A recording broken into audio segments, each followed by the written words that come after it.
Hello everyone! Welcome back to my channel. I'm Holly. Today I thought I'd do something a little bit different. I thought today that I would answer some questions posed by two members of the fountain pen community. Simone and Leanne Likes have channels that focus a lot on fountain pens. As you know, or maybe not, I'm a fountain pen collector.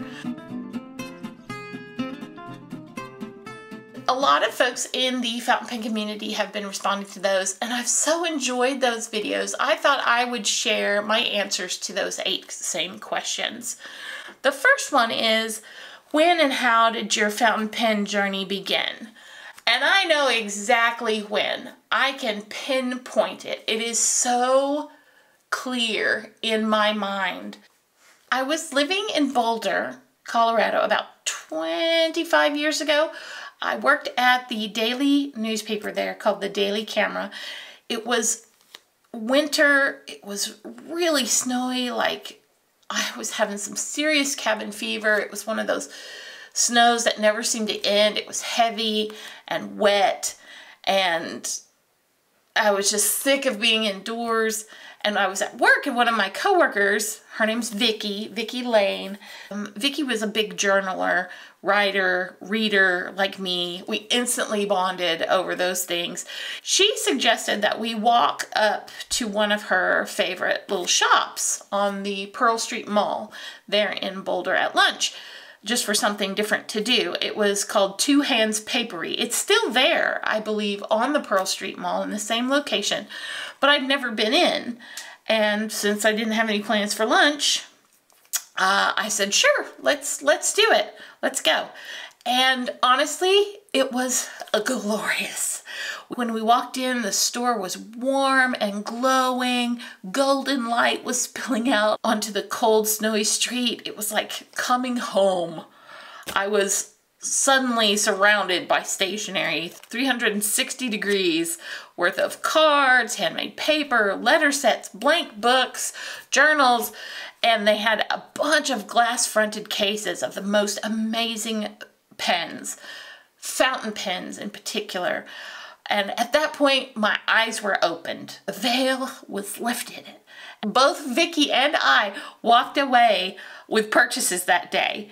And I remember exactly what hers was and what mine was. Hers was a Lamy Safari, and mine, I still actually have the pen. It's a Recife. It is the Riviera Press Slim in this beautiful orange color. I still love this pen. Of course, I have unfortunately dropped it, butter side down, dropped it straight onto the nib, so the ink no longer flows, and I need to get a replacement nib for this so I can use it. I just love the design.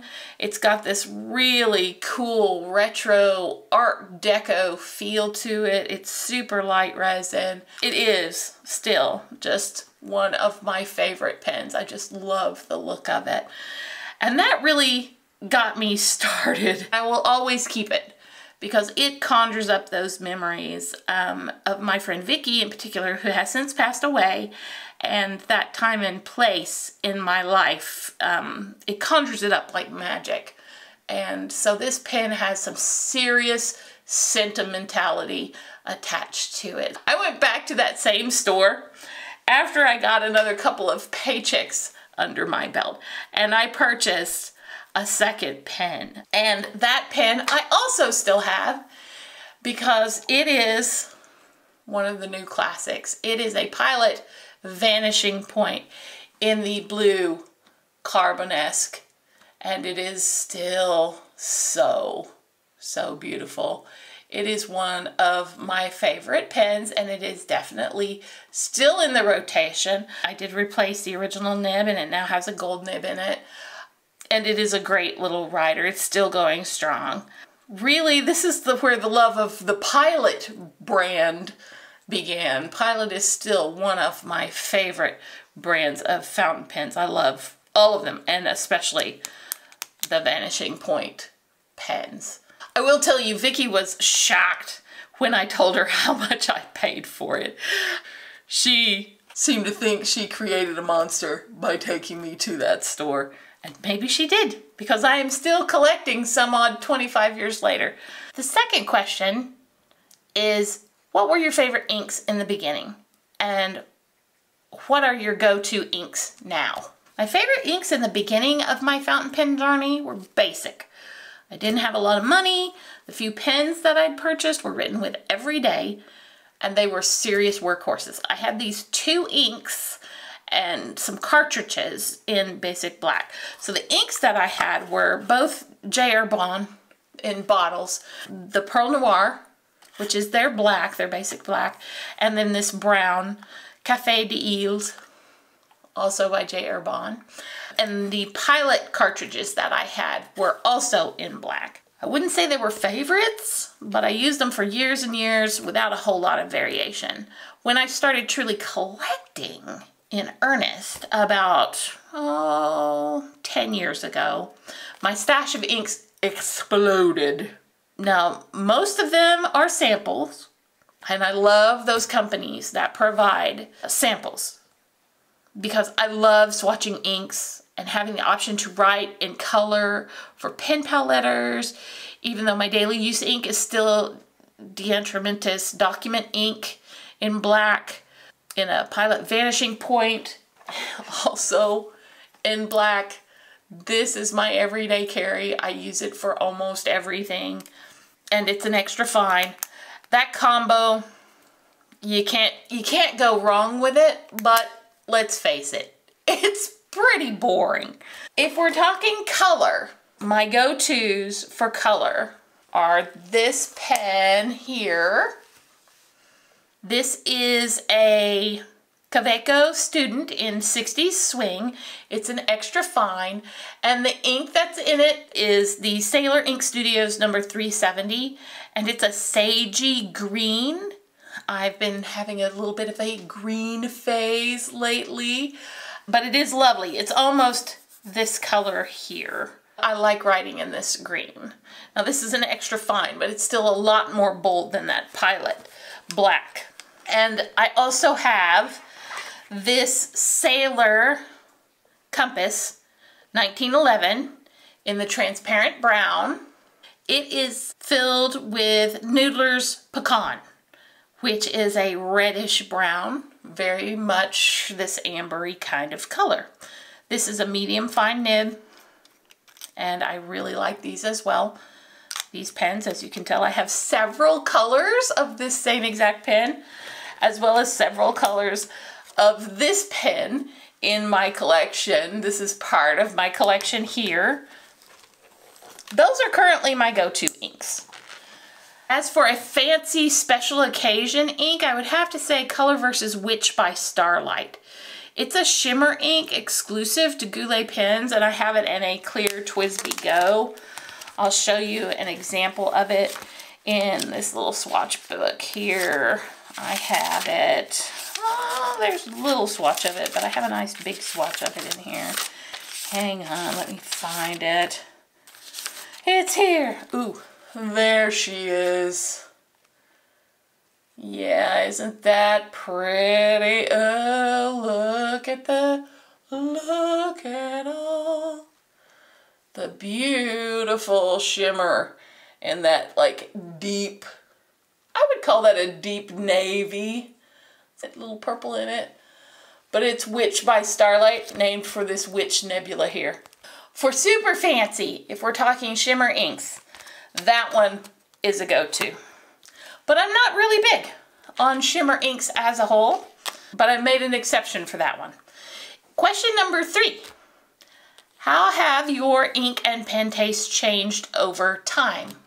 I wouldn't say that my tastes have actually changed much, except that I have more variety of brands. I'm trying to branch out a little bit into different nibs, but I have a hard time buying a fountain pen that I feel for me has limited use because I won't use it to write with.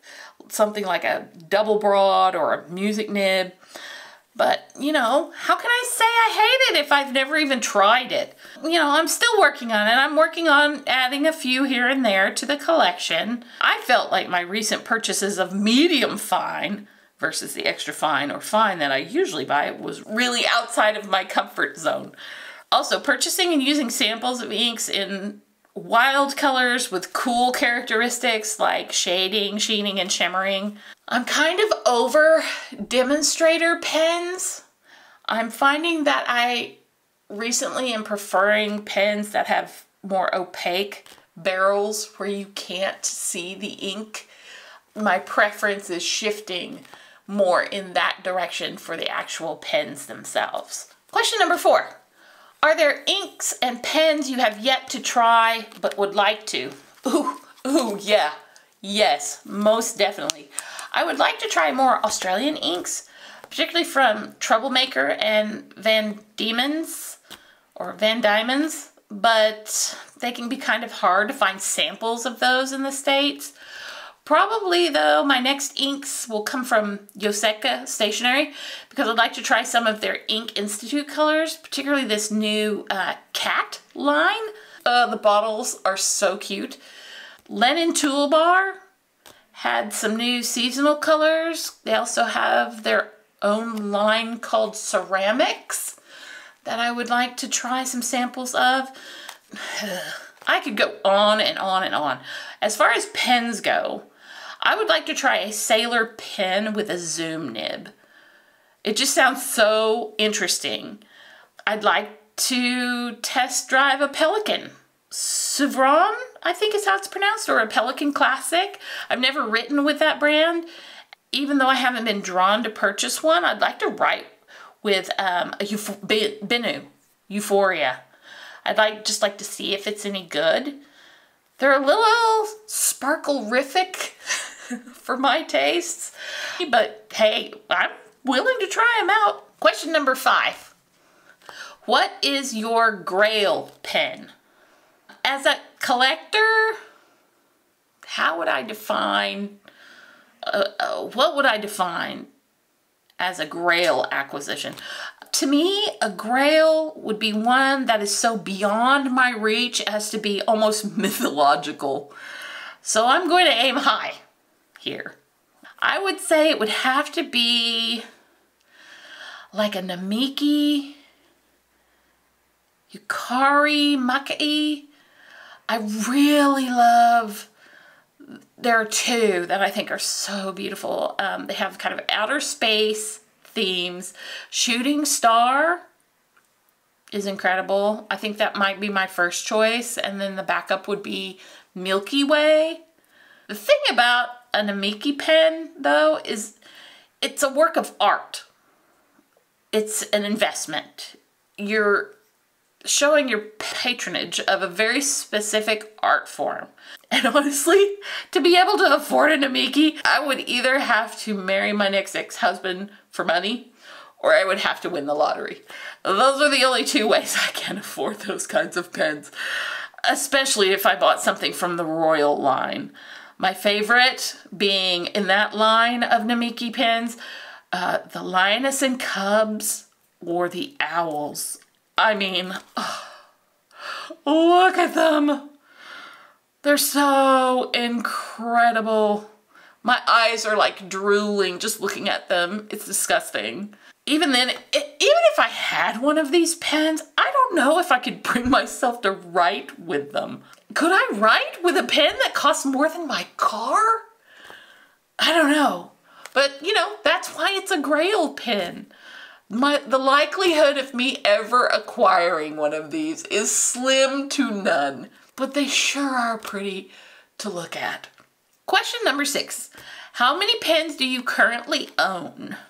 Okay, I'm not going to count the disposable pens like the Varsity or the Sensations or the Preppy. And please don't at me about lumping the Preppy into the disposable category. I determine disposable as basically cheap and expendable. Like, I'm not going to shed any tears if I lose one or someone kleptos it off the top of my desk. I know you can refill a Preppy, okay? So No hate in the comments. So if I take that out of the count, I currently own 56 fountain pens. I don't own a whole lot of bottles of ink, about 20. Yeah, about 20. But I do own many, many Ziploc bags of samples. Oh, I loves me some samples. Oh, Lord, I love samples. Oh, give me all the samples. You have seen my shame now. Okay, let's put this crap away. Question number 7. Do you have a limit on the number of pens or inks? Not really. I guess my limits are space, money, and my interest level. I can see myself running out of space. I live in a tiny home. Storage space is always at a premium. But fortunately, fountain pens are small and they pack flat. So no real issue there. Money, yeah, I could run out of money if gasoline ever goes up to $5 a gallon again, or inflation and the cost of eggs keeps rising. But I have a hard time believing I'd lose interest. My interest waxes and wanes a little bit with my hobbies, but my love of fountain pens has never gone away. With inks, I rarely stick with an ink long enough to finish a bottle. The Diatramentis black document ink being like the one exception. So samples suit me quite well. You know, I've set a rule for myself that if I fall in love with an ink sample, I have to use the entire sample before I'm allowed to purchase a bottle. That's kept my bottle ink collection to a minimum because I usually get tired of it before I finish the sample. And the last question is, consequently, what would you do if another pen or ink came along? I have pens and inks in my collection that I'm not head over heels in love with, so I'd probably sell or give away a pen or ink that I was meh about. You know, if I was indifferent to it, it probably could find a better home with someone who could appreciate it. So, that's it. That's the 8 questions. At some point in time, I will show a few of the fountain pens in my collection in a different video. I'll see you next time. Bye!